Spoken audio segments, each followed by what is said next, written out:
Thank you so much for being here. We are in another incredible episode of the Latino World Travelers Expert Session. And I cannot wait for you to enjoy this today. So welcome. And who am I? I am Vanessa. I am the founder of this community and also the creator of the Latino Travel Fest.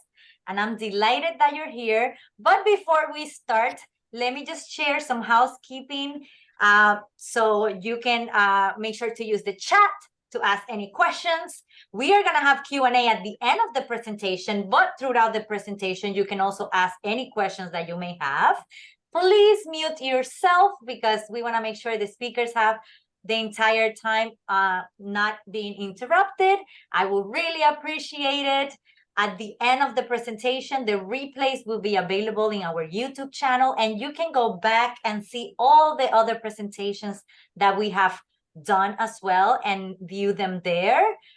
We are here with one goal only, to make sure that we spark your curiosity for travel and that also that you grow in education, because that's how we become better travelers. We travel safer, cheaper, more confidently when we know more. And the more we know, the better we know, the better we do when we travel. So I'm excited to have today for you the incredible Anna and Sandy from Two Peacocks Travel.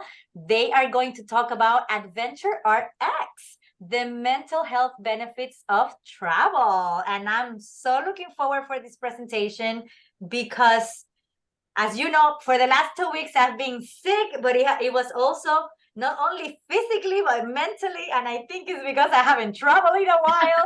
So my feet and my mind are like, when are you going to get out? Pretty much. It cannot all be just work, work, work. It also has to be time for you to decompress and just, have balance with your life. So I'm excited to learn all the tips that they are going to share today. Thank you so much, Sandy and Anna, and I'm going to welcome them now. In the meantime, tell us in the chat where you're joining us from. We really want to know where you're joining us from today. Let me see. We have here people from Los Angeles. Thank you so much. From San Francisco. Yay. California's in the house. I live in New Jersey, by the way. And let me see. Oh, another one from Los Angeles. Excellent, excellent. Where are you ladies located, Anna and Sandy? We're located in Los Angeles, and Anna is located in the San Fernando Valley in Northridge, California.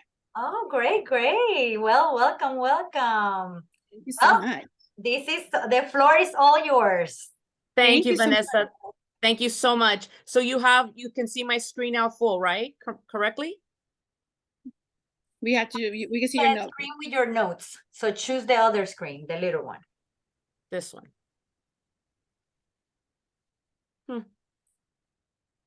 Okay. Nope. I am so sorry about that. I'm going to X out of here and just do present full screen. Okay, now? Hold on. There you go. Yes. Yay. Thank you. Thank you. Thank you so much for your patience. Vanessa, thank you so much for having us. We are so excited to be able to share this topic with you. Adventure RX, the mental health benefits of travel. For us, it has been quite a bit of a journey, and we're happy to be given this opportunity to share, because I think that when we travel, I don't know that people make the connection between well-being and travel. And so we are going to share with you on this time, our own personal journey and how it's impacted us and really showed us about taking care of ourselves. So to give you just a little bit of, what we're going to talk about is our transformative journey. We're going to kind of share with you our own personal stories of what we've been through. The link that we have found through exploring and mental well-being, and how much that has given us a profound change just in overall. And, we talk a lot about, fixing, your own mess before you can help someone else. This is really our story in this year of how we were able to not only understand that, but actually put it into practice. A little bit about us, we're a dynamic duo, we're travel enthusiasts, we have diverse backgrounds, we're educated, we have our careers, but there was something that we weren't finding our fulfillment. The one thing that we have in common, both Sandy and I, is that we are passionate about creating positive impact. And, our background has been always in helping others.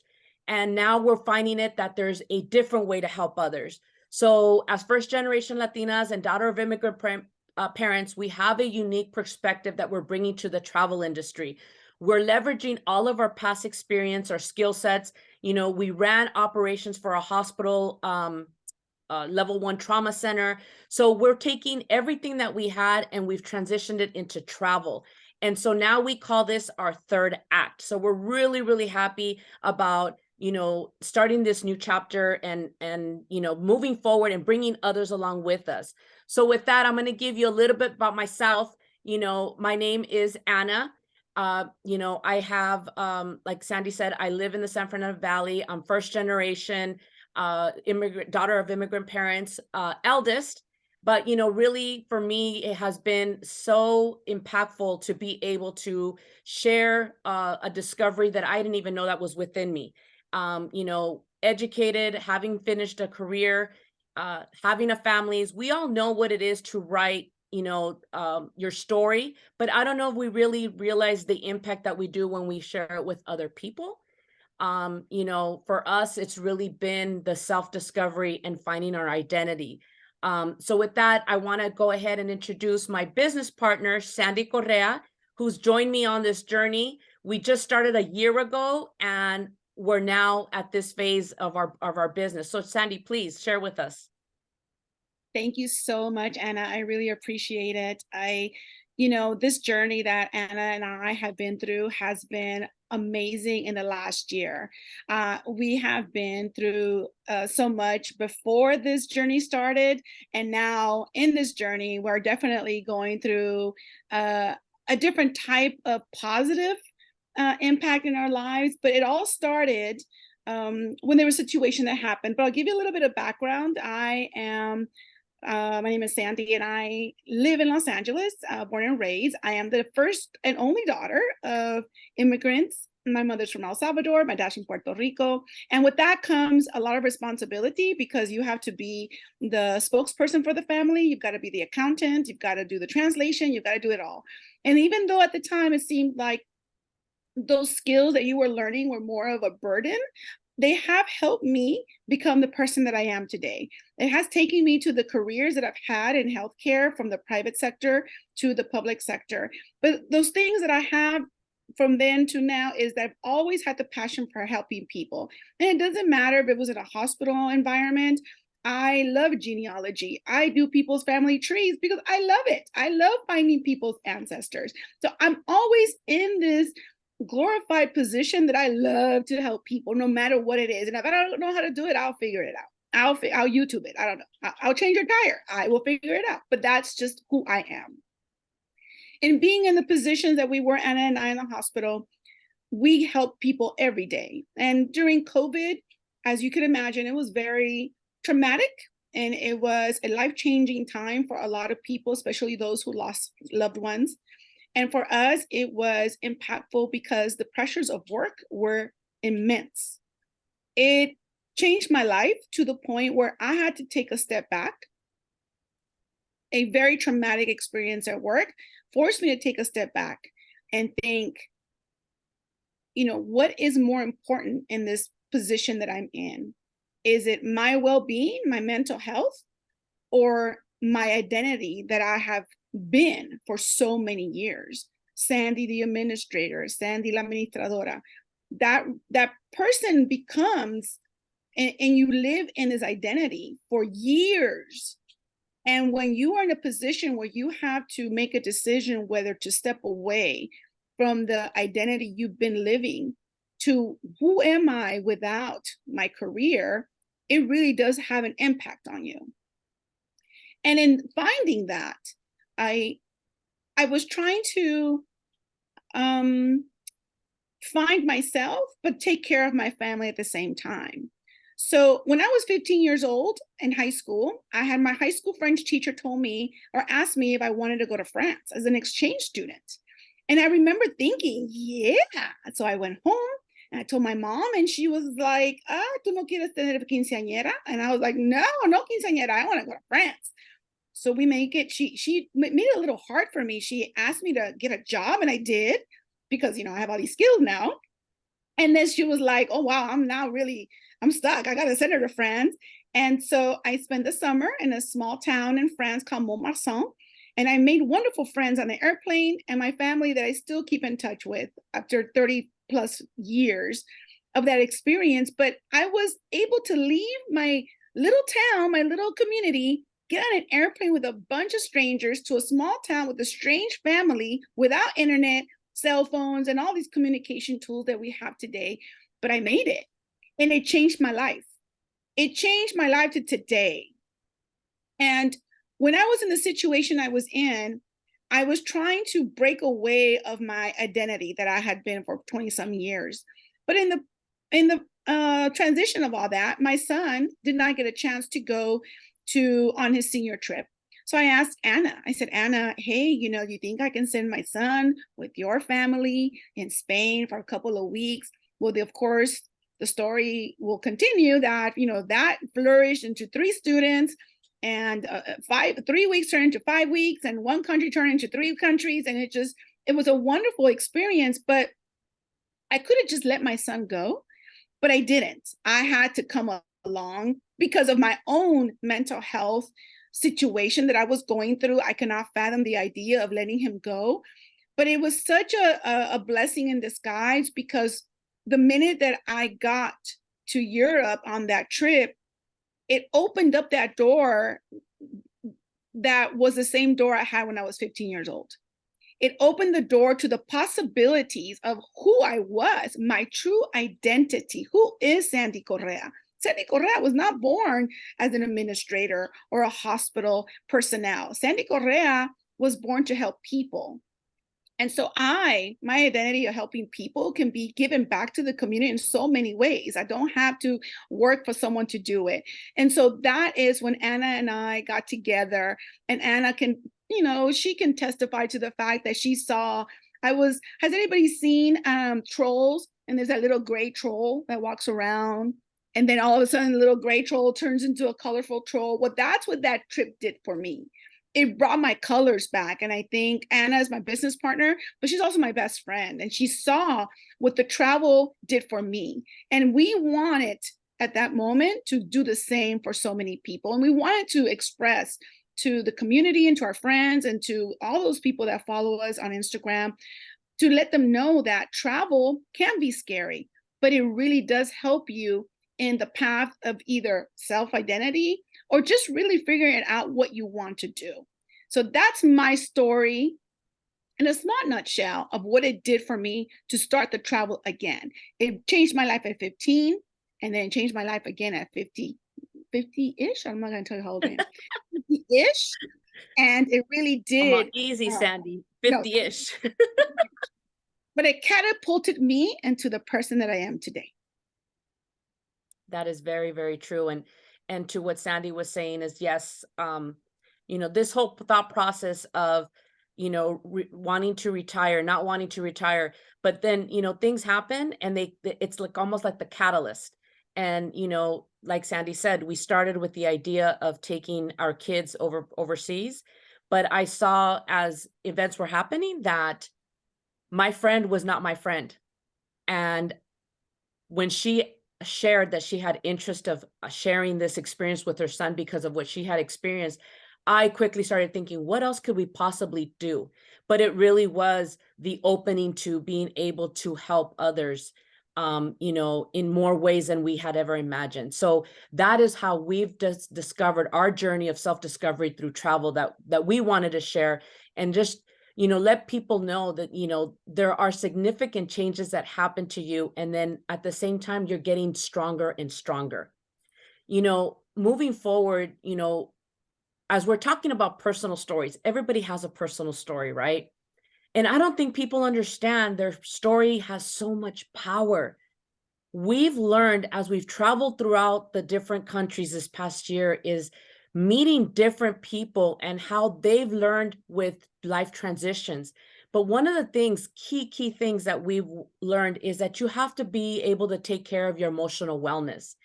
And I didn't really understand that. And it's been through so many conversations with Sandy that we've realized, wow, the big component or your foundation that you need to always keep focus on is your own personal emotional wellness.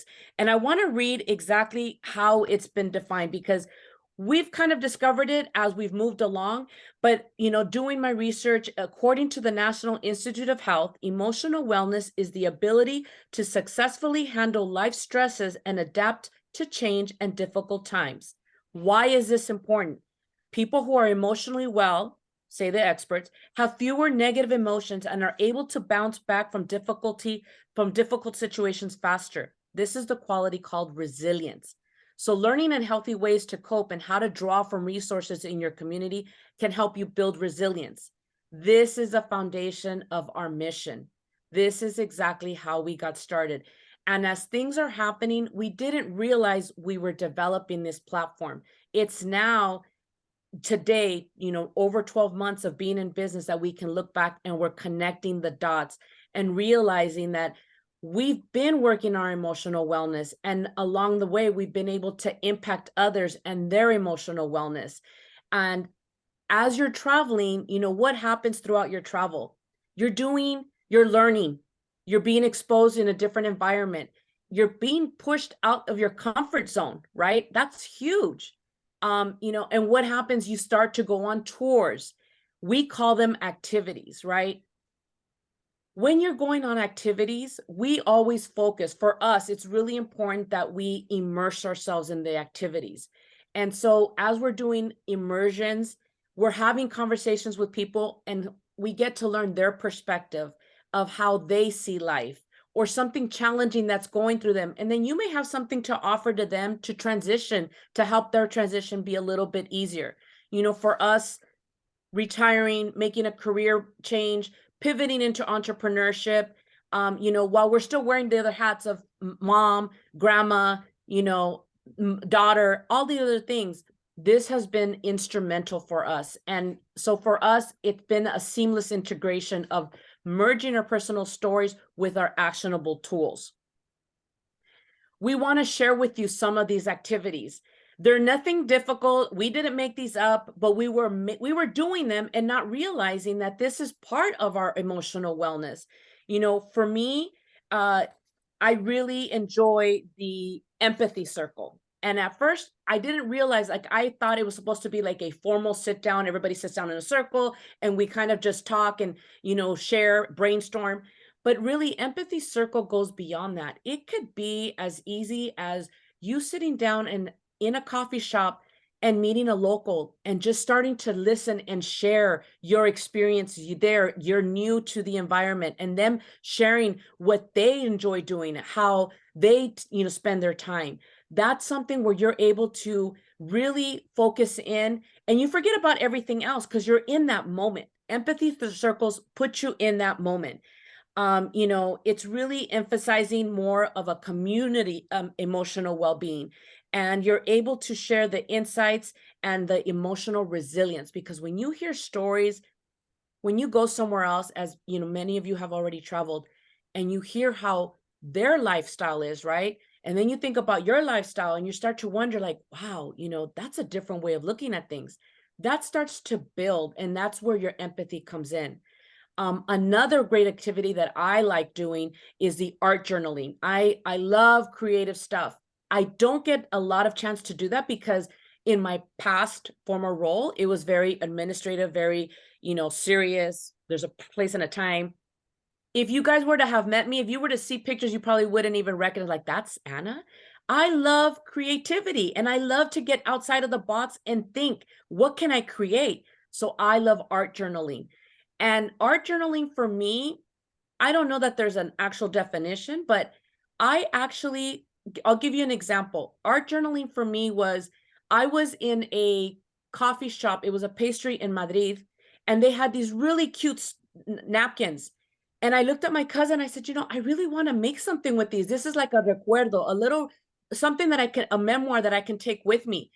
And I brought the little napkins home, and then I did the decoupage. I got tile and I put the napkin, and now I have them as little, stands for my cups. And people ask me like, "Where'd you get that?" I go, "I made it because that is how I see my journaling, un recuerdo, something that I can have fond memories of, right? So for me, it's you can build your collage. I mean, I know now we do a lot of the electronic stuff, and you can take your pictures and do a collage and make that your phone screen. But I personally like getting my hands dirty. I love getting in there and working with my hands because to me that's therapeutic. So those are two of my favorite activities. Sandy, I want you to share what you like doing. So my activities are a little bit different because I'm not that creative, but I am very adventurous. When we went to Spain that first time with the kids, I felt like my light bulb had come on. I'm a very adventurous person. And so when we say we're going to be going on a trip, the first thing I do is I start doing my storyboarding, journaling on maps. I start looking at the map and start thinking about, okay, we're here, we can go here, and then we can go here. But how are we going to get there? We're going to rent a car? No, we're going to rent a bus. No, we're going to get a train. So I start really my motors start churning. And so I remember I told Anna, from there, we're going to go to Paris. And she said, but they don't speak English in Paris. I'm like, we're going to be okay. I promise you. And she was like, okay, but you speak French, right? I'm like, well, we're going to see if I remember. So we did that. This last summer, we were in Italy and we did all of Italy. We were gone we were in Europe for almost 6 weeks, but we had 3 days all up by ourselves and we were able to go to Venice. But I already had looked at the map and I was like, Anna, from here, we're going to rent a car and we're going to drive through Croatia and we're going to pass through Slovenia. And she was like, what? We don't even speak Croatian or Slovenian. And I was like, we're going to be okay. Don't you worry about that. And we learned we had to get a permit on our car and we had to, do all these things. We had to stop at this gas station to get food, to get our permit. They took a picture of our car. It was the weirdest thing, but we learned in the process. And I love all that because it's the unknown. And so I'm going to tell Anna, she was like, when are they going to stamp our passport? And I was like, Anna, it's part of the EU, honey. We're not going to get it. I'm sorry, because we're obsessed with getting our passport stamps. But We're focused. We want all the stamps. Yes, we had dinner, we had breakfast in Venice, we had lunch in Slovenia, and we had dinner in Croatia, all in one day. And it was an amazing trip. We did not speak Slovenian or Croatian. We figured it out. We have our little Google translator, but it was so good to be somewhere new without really a plan. We were there to experience the culture, the food. We had we had fish in Slovenia. We met a guy from San Francisco that designs games, and he was a 700 follower. So part of the whole journey is the adventure in it. And then the other part for me is the cultural immersion. I love to immerse ourselves. So when we travel, we really try to stay away from renting hotels.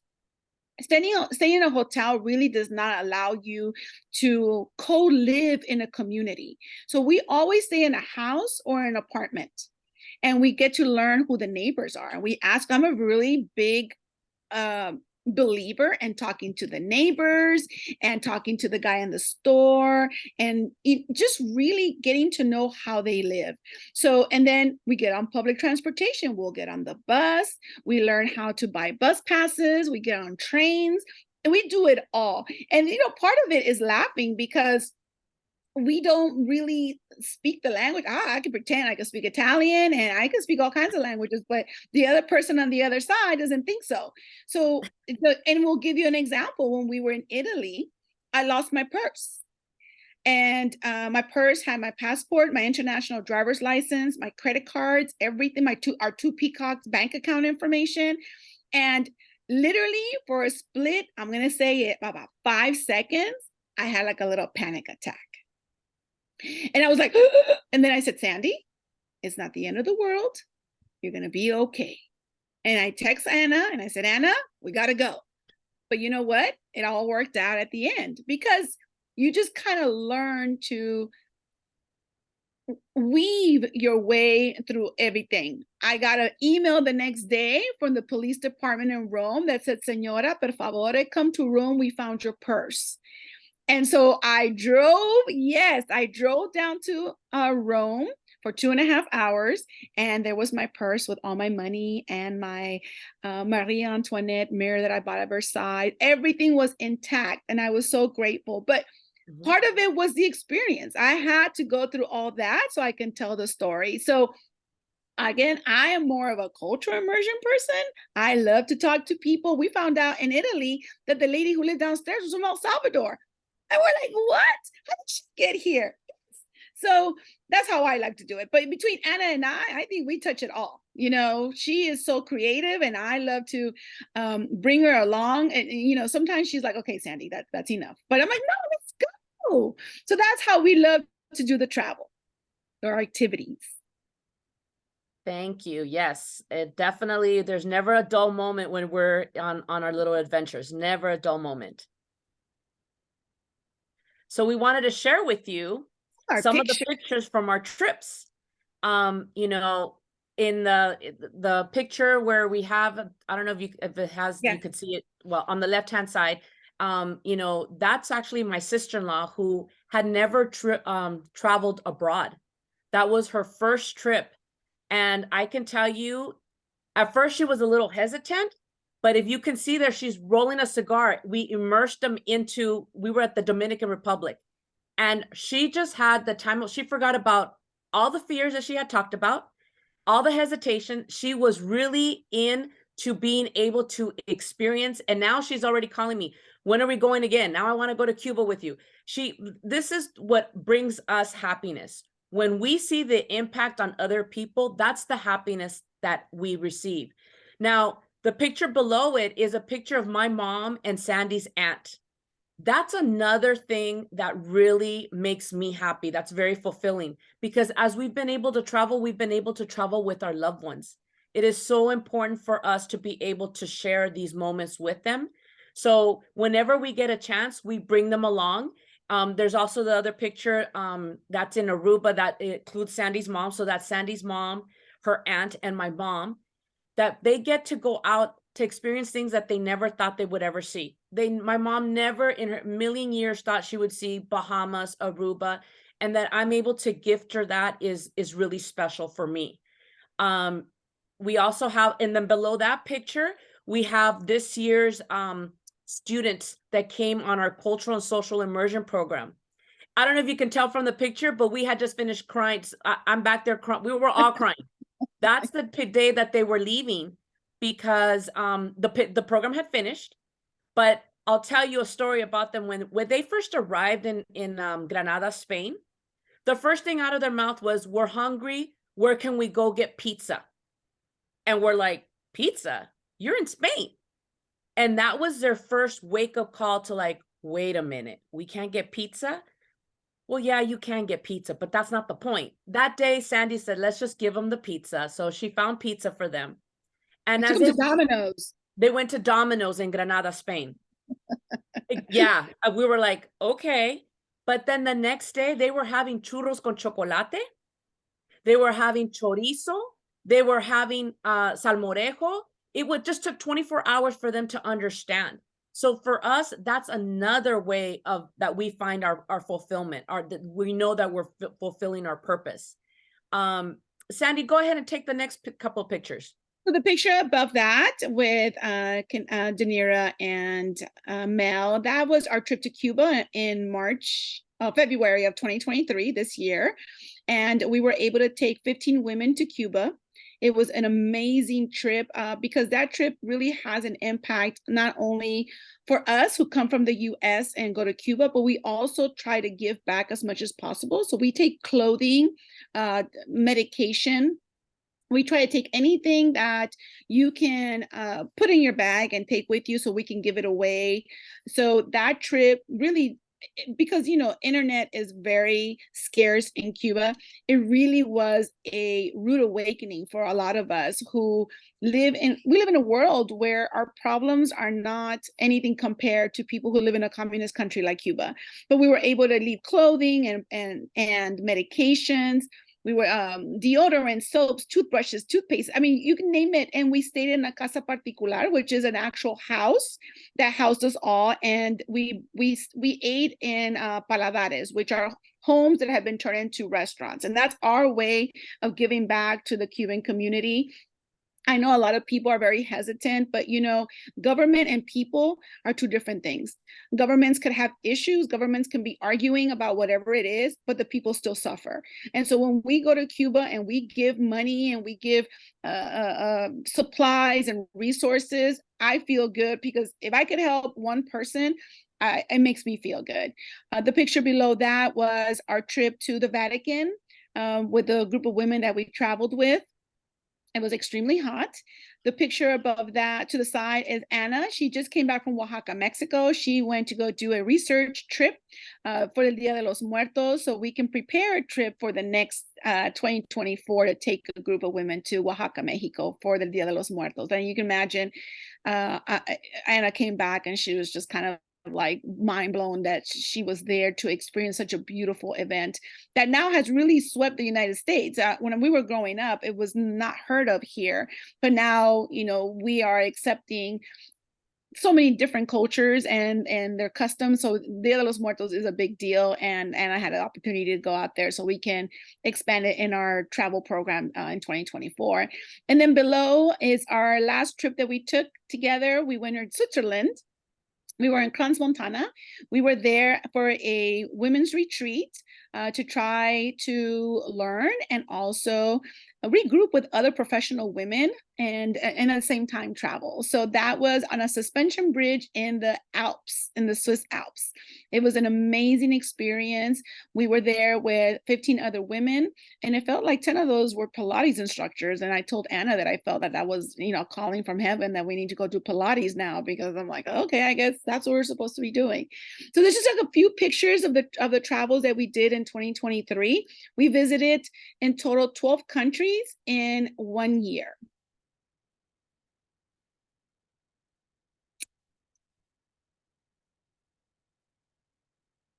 Take it away, Anna.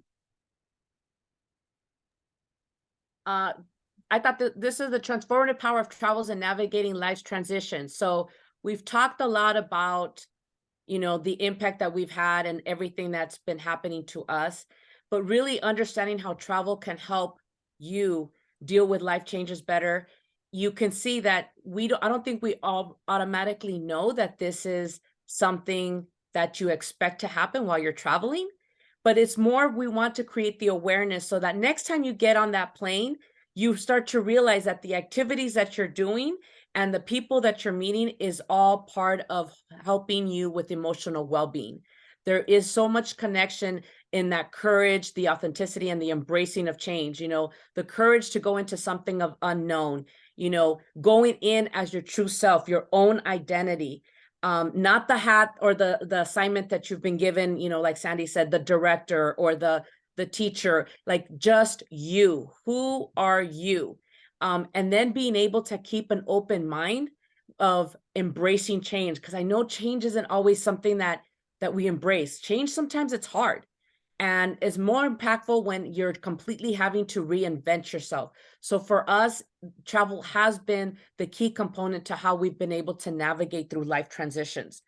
You know, as we're moving forward, what we want to always encourage everyone is that, exactly that, move forward. Good things are up ahead. And what we always want everyone to remember is the thing that connects through everything that you go through is your resiliency. That is the key to being able to just pivot, change.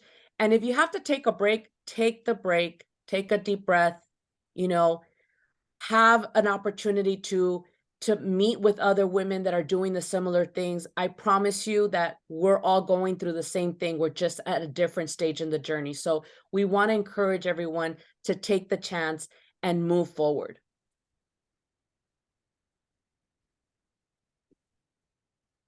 Okay. I think, Sandy, this one's for you. Oh, no, this is for me. Sorry. So now, empowering individuals for a fulfilling life. So as you can see in the picture, we're really proud of this one picture because that was one of our youngest travelers that went with us. And it really was an opportunity for her to see, not only did she get to travel with her mom, but she got to see different generations traveling together and experiencing and encouraging each other to do things outside of the norm. For Ava, it was really important. First of all, she had never traveled, and she was able to have a new thought. She found a new it was like all of a sudden she's like, I now want to continue traveling, which is what we wanted to encourage. My daughter's also in the picture with my niece. For us to be able to empower that next generation, this picture was very instrumental. This picture gives you, so while Sandy and I have already experienced some travel, right? We're now sharing it with the next generation and how we're able to show them that not only vacation is about, yes, having time and, to have fun and do things, but really taking care of yourself. And we've been able to show them how to blend that passion with mental wellness. And that is one of the key components or the key conversations that we were having on this trip specifically, that now Ava, she started her new grade, and she herself tells her mom, where are we going next? That is what we like to hear. Where are we going next? So we know that we've done our job in encouraging them to continue discovering. So key takeaways for us. We hope that we've shared with you the transformative power of travel. We started with the idea of starting a student cultural and social immersion program to be able to empower the next generation. We went on to create opportunities for women to also discover and embrace the change, because I think as we get older, we kind of get a little bit more hesitant about change. And so we want to be able to give you the knowledge that it's okay if you feel uncomfortable, embrace the change, because that's where you're going to discover your potential.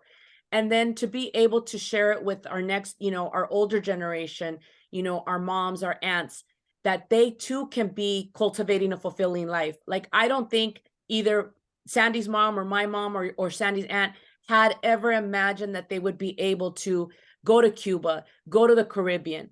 These are things that we're able to share with them. So we're kind of like in that sandwich generation, but it's so fulfilling for us that we're able to share with you and with all our followers that there is a journey waiting for you to discover, and we want you to consider doing it through travel.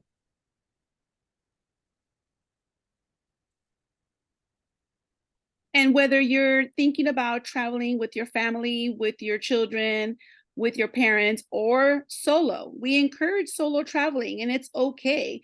Some people are afraid to travel by themselves because it's the unexpected. But when we do the women travels, one of us or both of us go on the trip. So we always try to make sure that everyone feels included.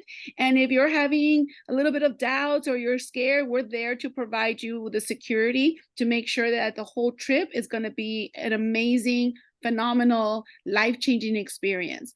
So we've had some women who have been hesitant because they're like, well, I don't know anybody. Well, that's okay. If you want to be part of a community, if you want to be part of a group of women who are like-minded, who are adventurous, or that are also like you, afraid to travel alone, well, then you met your partner in crime, right? That's part of the whole experience. So for 2024, we've got some great experiences coming up. We've got Morocco in February 11th through the 16th. Now, in that trip, we are going to be staying at a 5-star hotel for us, because I know, Angel's like, what? No, I wanted to stay in a 1-star hotel. But no, it's 5, girl. It's going to be a 5-star hotel. And then the reason is because Morocco is a little bit of unknown territory. And I'm hoping that after this experience, we'll be able to stay in a house that we are familiar with. But for now, the security is to stay in a 5-star hotel that includes breakfast, lunch, and dinner. It includes all the tours. So we're going to be in Casablanca and in Marrakesh. We'll be visiting the mosque, the markets, and then we'll be going to, and I don't know how to pronounce it. I think it's pronounced Urubi Valley, which is basically where the Berber people live. And the Berber people are considered to be the original inhabitants of Morocco. And so that trip is February 11th through the 16th of next year. And then in March, we will be going back to Cuba, taking a group of women who are excited to immerse themselves in the cultural excitement of Cuba. I mean, Cuba has so much. I mean, every time I've been to Cuba 4 times, and I feel like every time I go, I learn something new. But it does include cigar rolling, salsa lessons. We're going to go to the Havana Rum Club, a museum. We're going to also have an event at the rooftop so we can meet some of the locals. We'll be going to the Fábrica de Arte. The Fábrica de Arte is a location, an event where local artists put up their art, but they have a DJ, and there's music, and there's drinking, and there's art. It's like all in one. I love it. It's just perfect. And then in June, from June to July, we're going to have a cultural immersion program, 3 weeks in Cordoba, Spain, with stops in Granada, Sevilla, and Malaga. Of course, we all need a beach day in Malaga. And so that program is going to be for 3 weeks. And I do accompany the high school graduates. We do take students from the age of 18 to 21. Now, if your high school graduate is going to be 18 during the trip, we will take them and we will celebrate with them like we did this last year with the twins. We had a great dinner, and we had it was extremely hot. So, of course, we were out till about 11:30 at night celebrating the twins' birthday. But this program, again, it does include being socially and culturally immersed with the local people of Cordoba. We live in a house, we have neighbors, and they walk to school, they take the bus, and they are on their own. So that is such a great adventure that I promise they will never forget. Like I never forgot my French trip back in '87. And then we've got pending that we're going to be rolling out for the rest of the 2024. We're going to have Machu Picchu, perhaps, and we haven't decided one month yet, but it's going to be either second or third quarter of 2024. We have Oaxaca for the Dia de los Muertos in late October, early November, and then we have another trip to Spain in May. And the trip to Spain in May is really to celebrate La Feria. In Cordoba, Spain, they have a huge celebration of Cordoba Feria, and all the women dress in their flamenco dresses, and they come out for a whole week of just flamencoing their lives away and going to the middle town and drinking and eating and dancing and drinking and eating and dancing. So that event really is the highlight of Cordoba, Spain. And it really is, of course, along with the other beautiful historic monuments that they have there, like the Juderia and the Mezquita. But I wanted to just kind of say that for the cultural immersion program that was coming up in June and July, if you know anyone that might be interested, please let us know. We are going to be rolling out a Black Friday special for those who want to introduce it to any nieces and children, grandchildren, and there are payment plans available as well. So we will be setting out that Black Friday special next week. So be on the lookout on the emails for that and on our Instagram. Oh, and then my favorite, I think I mentioned earlier that I am a genealogy fanatic. I look for people's relatives for free. Like I really do this and I love it. I was a history major in college. And so I started with my own family. So I am going to host a genealogy retreat to help you find your roots, to get started with that. So more information on that will be coming up in the month of December. We'll release the information on that. So if that's something that kind of triggers your interest or something you've been thinking about, then be on the lookout for that one. And I'd be glad to give you more information on that retreat. So with that, we want to say thank you for your time. We want to open up to any questions. If there's any questions in the chat box, I don't know, but we do appreciate the opportunity for us to share the connection that we have found, between mental health well-being and travel. It really has been a privilege for us to be able to share with you our journey. And please, if you ever have any questions, reach out to us. We're happy to, connect. We always love making new friends. Perfect, perfect. And yes, we have a couple of questions. Oh, yes. Yes, from our Instagram followers as well, that are tuning in the Instagram Live. One of the questions is, how can we plan more travel in our lives? I have an office job and never enough time or enough money to travel. So what tips do you have for We that? hear you. We hear you. We know exactly what it is. What we try to tell individuals is start small. I mean, I know Sandy mentioned to you we were in Europe for 6 weeks. I know that that's not, normally what people do for 6 weeks. It just happened to be with the programs, but I would say my recommendation is start small. Start with a weekend. Start with doing, when there's a holiday that you can actually get like an additional day, like there's a Monday holiday or a Friday, and just start with, if you want to just go local, if you want to do, just something that gets you out of your comfort zone, that you can experience. If you've never been there, that's a place that you want to try to find, right? And so my recommendation is, just start small, and then slowly but surely you're going to start to realize, oh, this is an opportunity for me to go somewhere else. And the financial, we got you. That's exactly why we've started to figure out payment plans so that people can start planning ahead. So something for 2024, we all start with, New Year's resolutions, right? I don't really like to call them New Year resolution. It's kind of like, what's in the vision for me for 2024? And you can start to look at, I wonder what they do in this part of the world, and just start planning ahead little by little. And so I always have, and I started this with my kids, is a little savings account. Now that they're working, it's like, okay, this is for travel and this is for whatever other thing, but always keeping in mind that you build it as you go. And as your travels continue, the travels get bigger. That's my recommendation. I don't know, Sandy. When I was working, the travel for me was definitely, I've always traveled no matter what. I've always worked to travel. That's what I felt like I was doing. But what I would do is I would buy extra vacation days, literally, because I knew that 2 weeks for me was not going to be enough. So I would buy extra vacation days, and my travel savings is the must. Like, I would put a little chunk on there, because if you're not going to get paid for your job, you have to make sure you're saving for that time you're going to be away. So and like Anna says, start small.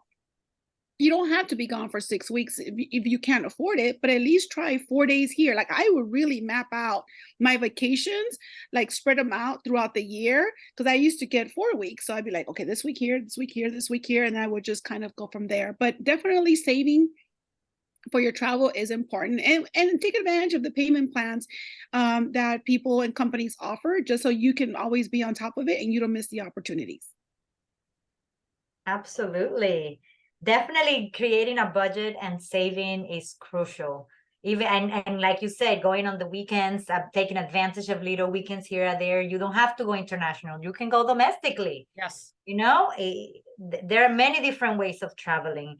Now, someone also said, money is an issue when traveling. How do we get our money right for trips? You mean like your money exchanging, or like the difference between what you save and what you need in the country? I think it's more about like budgeting. Like, how do you Budgeting. budgeting for your travels? So I would say that in the years that I've been traveling, I think that staying in hotels will consume the large part of your travel money by far. So before Two Peacocks Travel, I've been traveling with my mom and my son and my sister, and we always rent houses. We rent a house or an apartment first thing. Same day you get there, we go to the grocery store. We buy coffee, milk, water, bread, butter, all the essentials that you need, because the next thing your money's going to go is eating out. Every time you go to a Starbucks, every time you go to have McDonald's, whatever it is, because we stick to the stuff that we know usually. If you continue to do that, a lot of your money is going to get consumed. And not Ubering. Take public transportation. You'd be surprised how inexpensive it is. And there's in Switzerland, it was free to get on some of the buses, so you didn't have to spend any money, and you got to enjoy the adventure of getting on the bus. So really minimizing those large expenses really will allow you to stay there a little bit longer, and you'll be able to enjoy also the cultural part of being in these foreign countries. So I suggest renting an Airbnb, a VRBO, and then having your home cooked meals. And that helps your tummy too, because as soon as you start eating some stuff out there, your tummy just kind of goes down, right? Because it's not used to the food that they're eating. So that's my recommendation. I hope that you'll be surprised that it will stretch your money. It'll go a long way.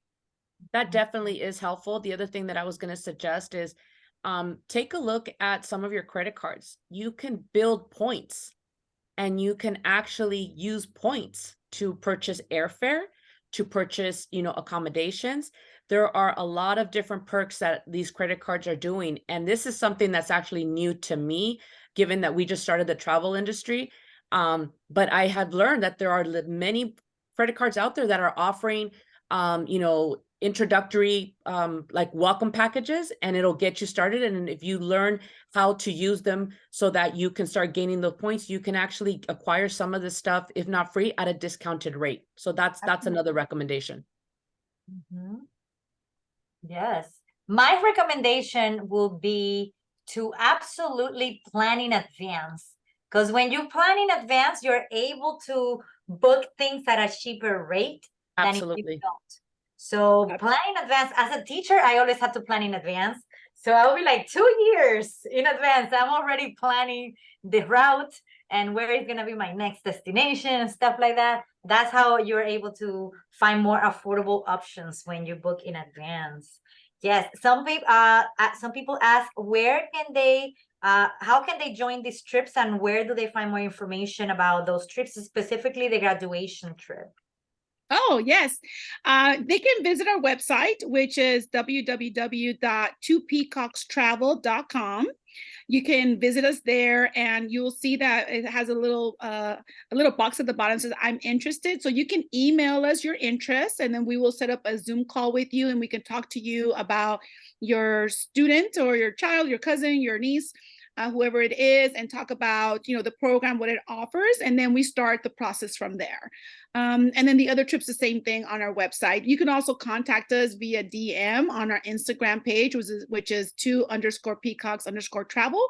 We monitor it all the time, so you can reach out to us and just ask us questions, and we're there to help you out and guide you through the process. Sounds like a plan. Yes, and I wanted to bring up something that you mentioned earlier.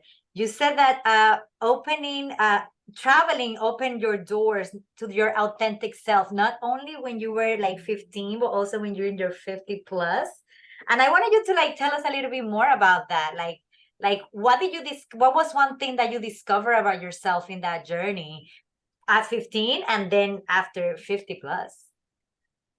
For me, my authentic self is helping people, whether it was in a job or in my life today, like I said. But I think that my authentic self is really my adventurous side, going out to the unknown and being able to handle what's given to me. And I'm not just talking about in travel, right? We're talking about in life, because a lot of people will fall apart if a pipe breaks. But those things have solutions. So the authentic self in me is the person that helps, but also the adventurous part in me, that I'm not scared to move forward and say, bring it on. Let me see what it's got, because todo tiene solución. Everything has a solution. And I think that it has helped me through some tough times in my life. But going on this last trip last year really helped me to remember that that's who I am. That's the person that I am. I'm not fearful. I'm not going to let someone tell me, girl, don't go to Morocco. It's crazy out there. No, I'm going to go to Morocco, and then I'm going to come back and tell you, yeah, girl, it's crazy out there. No, it's not. It's not crazy. I've been there. But I'm just saying, I'm not going to let anybody, paint a picture that doesn't exist. I want to be the one. So the travel in both lives at 15 and at 50-ish has really brought the authentic me, and that's the traveler and the helper in me. Fantastic. And I think it was you, Anna, who mentioned that happiness for you is seeing the impact that you make on others. Tell us about what is another thing that makes you happy besides making impact on others. The other thing that makes me happy is the freedom that I have discovered, that I can now write my own chapter. It's not a protocol, it's not a process. It is exactly, I'm doing what I'm doing. Like in this moment right now, I am so happy to be able to share this with you and with our listeners. The freedom of being able to do it on a Wednesday afternoon at 2:00 in the afternoon, right? And that these stories that we hope that we're sharing to let other people know that the way it's impacted us, it can impact someone else. So to me, that's the wealth, right? Everybody was talking like, what's wealth? It's the freedom for me to be able to write my own chapter. That makes like, that is the epitome for me. Like that is my true bliss. I am in true bliss right now. Absolutely. The freedom to be able to write my own chapter. Boom. Drops mic. Drop the mic. Yes. Another thing that you said, it was something about like the image of the sandwich and how not only we have to empower the next generation, but also share with our older generations our journey and bring them on that journey. And that resonated with me so much because not only I am a high school teacher and I travel with my students because I want them to be exposed to the opportunities and I want them to think like global citizens and think beyond the four walls of the classroom or beyond their neighborhood. Yes. But also taking my mom on that journey because I'm like, she sacrificed so much to come to this country so I can have the life that I have. Exactly. Now I have this life, but I have to share it with her because Yes. she didn't have that life. Exactly. She had a different life, so I could have this one. So Yes. it was the best moment for me was when I was able to take my mom and my students to China. That's amazing. Why did I take them there? Because it has been the only country that made me cry. Oh. Because I was like, wow, this Dominicanita, not only she came to the US to live, but look where she is in China. I was like sobbing at the airport. Like, what? I'm Oh, here. yeah. And I'm like, I need to bring people here. So I took my students and I took my mom too. So that is amazing. That is amazing. And see, so you know that feeling that we have, that when you sit, right, and it's like the tears just come because it's like, it's overwhelming because who would have thought? Who would have thought that we'd be doing what we're doing today? correct. Yes. Yes. And My mom. And that's why, sorry, go ahead. No, I was gonna say, and for my mom, of course, like, but you create these little monsters after a while because and they're like, they want to go everywhere. So like my mom is just like, pues sí me van a llevar ahora, like she's telling all the neighbors, but I see the pride in her face and that makes me feel good. Yes. It makes me feel good that all the hard work is now paying off and she gets to go. And I tell Anna, she cracks me up because she was on the phone with her friend and she was like, yeah, I'm in Rome and I'm going to be going to Italy next. I'm like, you are in Italy, but she doesn't even know where she's at, but she's just happy she's there, and that's it. That brings me joy that all her hard work is paying off and she's able to go to these excursions and trips with us. Yes, and that's how we create change. Yes. By using ourselves as an example and inspiring them, and then we are the catalyst. Like you said. Yes. Well, anyone, please, if you have questions, more than welcome to ask them in the chat. We're here to answer any questions that you have. In the meantime, you mentioned like the activities, the empathy circle, the storyboarding journal, and I was like, oh my God, this sounds so amazing. What was your most memorable storyboarding journal that you did? Or like you said the maps, you were bringing the maps, right? What was your most memorable one?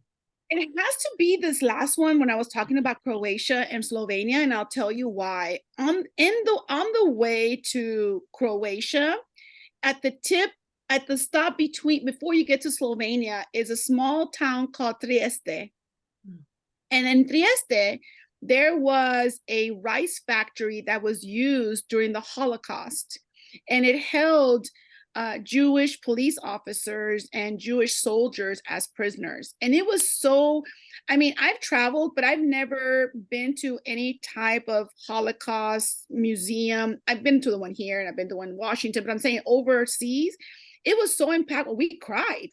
It was just like, oh my God, that was not part of the plan or part of the storyboarding. But I'm so glad that when we did it, we were doing our research, that we decided we were going to stop. It took us a while to find it because it really is in the middle of like an industrial area, but it was so impactful and so beautiful. That one right there has really been the one that has stayed in my mind this whole time, because it really was. And we paid our respects. We wrote on the book, we pay our respects, and you know, it's really tragic. And, you know, we have to remember that history sometimes repeats itself, and we pray it won't. But, you know, it really did. It was good to give the respects to the people in that rice factory. So that was the one that impacted me the most. Wow. And that's why we travel, to have these experiences, to learn from other people, other histories, other cultures, and to connect, to heal ourselves in the process. Yes, I mean, travel is like, everybody should do it. Everybody do it. Even if it's just to like the corner of your house and you do a little hike and then you sit down and you just writing or something. Take in that view. Yes. And I think that we should have like a videographer follow us around, because you guys don't even know half the things that happen. I've been asked on a date. We almost got arrested in Malaga because we drove into a plaza. Like, we've been through so much, and I'm like, half the people are not even going to know about the stuff that's going on, because, you know, it's part of our everyday travels. But I think that, you know, that's part of the adventure, right? Like that day we got in trouble by the police. We were laughing about it. First of all, because the cops were so fine and they stopped us. And then they stopped Anna first. And then when they stopped Anna, I was thinking, God, these floors are really nice. Like these streets, they're like marble. And then I saw the cop and he was like, hey. And I was like, but can I go? No. But can I go? No. And then I heard him say, but I got the other one over here. And I was like, what? And then I realized after Anna told me the story that they had her over there and they had me. I know. And they made us get out. But the whole time I was looking at the cop and thinking, my God, is that guy handmade? He's so gorgeous. But we didn't get tickets and we didn't get arrested. So yeah. And she forgot to mention our kids were in the car. So oh yes, that's right. We had to be the example. So we don't get scared. We're gonna just deal with it, right? But my daughter, to this day, she just can't stop laughing. And I'm sure your son Ryan is the same thing. They're like, remember the time? Like, that's a core memory for them. But more importantly, that they realize how we handled it. Yes, we were in a little bit of trouble, but that's okay. We all the way to the fountain, and there was like chairs, like literally in the middle. We were in the center where people were eating. We were like the show. Like, this could have been a movie. I know easily. people were talking about this for sure. Crazy. And Nadia said, this is how you get your show on TLC. Yes. Yes. You should be pitching. That's what I want to see too. I want to see like more representation in TV. Like, I want to see shows that feature us. We need to manifest it. Yes. That's exactly like we have, you know, that there's the gentleman that does the trips in Europe.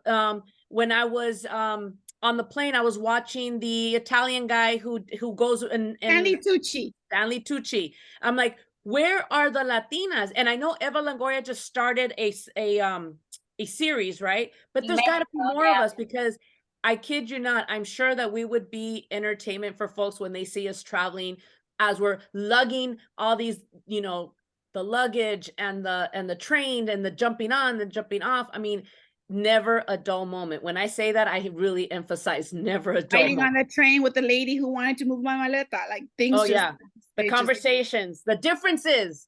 There's all kinds of stuff. When you are traveling with your family, because you say you travel with your children and also with multi-generational, how do you take what do you do to like take some time for yourself within the trip?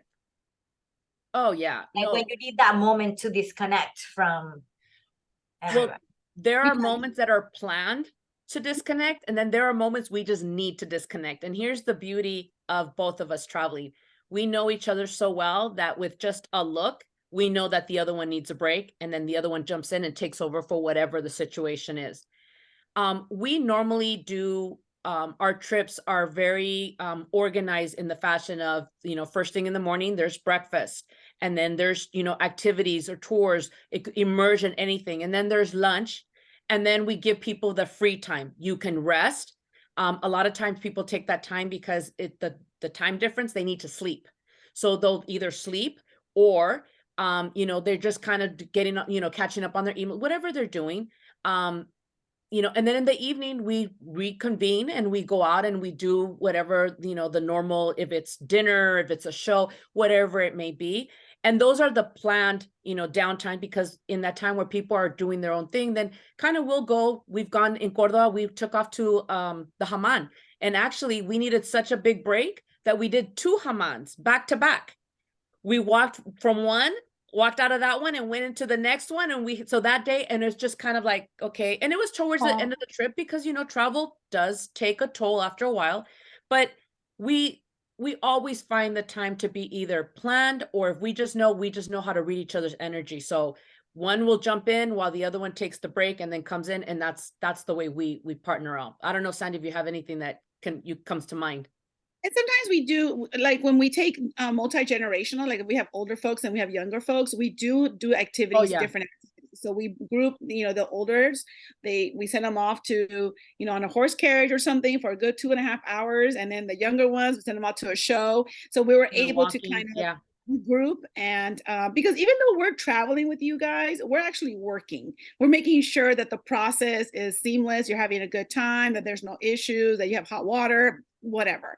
So we are working. And then, well, of course, we're there to provide the guidance during the trip. But yes, we don't put everyone in the same group because some people can't walk that much. And some of them, can hike a mountain. So we always try to make sure that the younger folks are not held back by the older group. So we always do different activities. Fantastic. And where are you going next next, not in the group trips? Is there anywhere you're going next that you're really looking forward to? No, our next trip is to Morocco. And because, after that, we're going to be in Cuba, and then we're going to be in Spain, and then we're in Spain again. We're going to be attending the Olympics in Paris in late July, early August. So the rest of the year is going to be packed back to back to back to back. So we take these last 2 months just to Anna just came back from Oaxaca from doing her research, and she's going to be going to Cancun for another work event for travel. But then, we just kind of take it easy for these months, because after that, we're going to be living on the airplane with our clients. Yes, that's it's gonna be an adventure. And we're gonna be looking through your Instagram. Angel is asking, what brand of suitcase do you recommend, and what packing tips do you have? We use CalPack 100%. We love our CalPack. We do love our CalPack, but we also have we use Kipling, and I have to explain why we use Kipling. So on one of our journeys, we were in Spain, we were in Sevilla, and Sandy had she had a fan, she had her phone, she had wires hanging out. I'm looking at her, I'm like, what's going on? She goes, I need a bag that can hold all this. It was an overall. It had little pockets, but it looked like I looked like an IT person trying to handle it all right here. Exactly. And so the thing is that while we're traveling, while you're going from point A to point B, yes, CalPack, and you can choose depending on what you're more comfortable with, a hard shell or a soft shell. Just always know that regardless of the luggage you get, it's going to take a beating. There's no controlling that part. If you get the flexible, the material, you have a little bit more room to stretch. But the hard case really does protect if you have stuff that's breakable, which we don't really recommend, because that's another story we have about not breaking things in a luggage.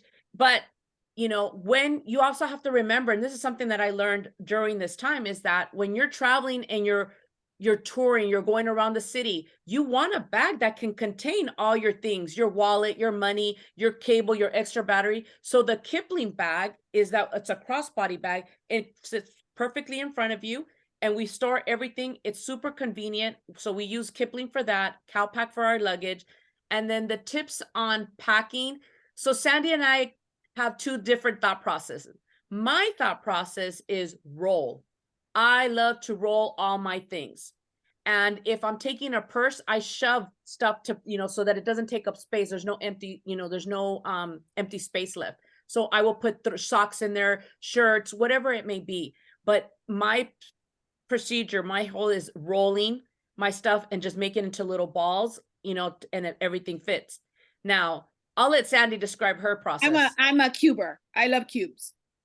My cubes, my departments. I got my little chonies and my little socks and my bras in one. I got my pants, I got my shirts, I got my dresses, and they all fit in there. So my cubes are my lifesaver, or else it just, I feel that when you're traveling, it just becomes a mosh posh of stuff after, you know, if you start looking for things, oh my God, it's everywhere.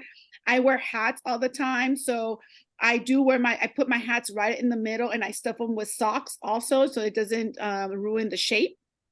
So I put everything in the middle. We also buy pre-soap sponges. Oh, so yeah. you can, you know, use them, and then we don't bring them back. We just toss them. They're done with that. But yeah, I'm a roller. I'm sorry, not roller, you're not roller. I'm the cuber. I love to cube things, again, for my organization and for my mental state, because it's just too much after a while. And then I overpack. I'm the overpacker. I'm the overpacker. Yeah, Sandy's the one always at the end. Who can put my shoe in your luggage? She always has I'm like, mujer, what are you thinking?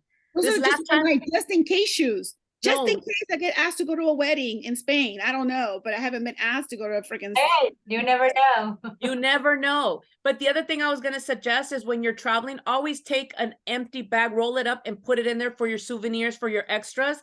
And that way you know, you can always have a personal on with you with your carry-on. So always take advantage of that personal use bag that they allow. Yes. Yes. I have a question for you to be able to manage like your mind or emotions while you're traveling. How do you prepare your itinerary? Like, I know you mentioned you set up time for breaks and you set up time for activities. Is there anything else that people should keep in mind when, like, on how to manage like creating an itinerary for a vacation when they're going to go to decompress and not just like lay down like on the beach, but like actually like do something more meaningful, you know? We are huge believers in slow travel. We are not the kind of travelers that want to hit 7 cities in 2 days. That's just not going to happen, because there's no, in our opinion, there's going to be no rest time, and there's definitely no mental health relaxation, and that actually is more stressful than anything, because you're trying to get to all these places with the time frame. So when we do our itinerary, like Anna had mentioned earlier, it's always with morning activities, breakfast and lunch, and then the afternoon, the late afternoons, early evenings, really open. You know, if you're traveling with children, you know, kids, unfortunately, if you try to pack in too many activities, they're done after the second one. They're like, I could care less about Picasso. I can care less about any of these people. So give them the time so they can also relax. And unfortunately for the younger generations, relaxing means that they're laying in their bed on their phone, or they're watching their YouTube, you know? So pick your battles. Do half, and then the other half they can, you know, enjoy it. And so for our recommendation, of course, if you're traveling with your parents, same thing. My mom can't walk too much, so I give her the option. I say, okay, you're going to be doing morning, or you're doing afternoon? What's your plan? And she'll tell me, I'm going to do morning. I'm like, perfect. So we do morning, I leave her at the house, and then I move on to do what I want to do. So slow travel for us has been a blessing, because it gives us the opportunity to take it all in, and you're not rushed. I know that we want to see everything, but sometimes you're not going to see anything if you're trying to do it all. It's not even worth the money that you're going to spend. So that's my recommendation. Yeah. And sometimes it's even better just to say, I will be back. Yes. Absolutely. Absolutely. I You have know, a saying with my cousin. I'm sorry, go ahead.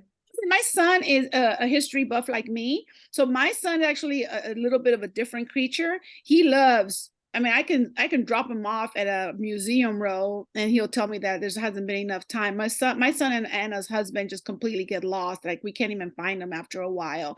But he's different. Not all teenagers are like that. Some teenagers feel that museums, they don't even understand why they exist, right? But I think that you have to know your audience. So if you have, folks who love it and folks who don't like it, and then you have to carve out time for yourself as the planner. And that's one of the beauties of also traveling solo. Like you don't have to go by anyone's schedule. You can just do and be whatever you want to do and be. Yep, I agree. I agree. Yes, yes, yes. Well, if no one has any more questions, thank you so much. Let me see if there are last any minute questions. Oh, here in Instagram, we have, how long in advance do you plan do you book your trips? We plan them a year in advance, but we roll them out 6 months before, giving the people the opportunity to get up on a payment plan with us if they're interested in the payment plan. Hey, perfect. Sounds like a plan. Well, thank you so much, ladies. It was a pleasure to Thank have you so you much, here. Vanessa. We're so excited. Yes, and looking forward to, connecting with you in real life at the Latino Yes. Travel Fest. It's gonna Yes. be amazing. I cannot wait. Thank you, everybody who came. Thank Susie, you. Robin, Angel, Nadia, everyone. Thank you so much. Hope this event was informative for you and that we were able to ignite that curiosity, because that is my goal, to always light it and then you take on the world, right? Thank Exactly. you again and nos vemos pronto. Thank you. Thank you.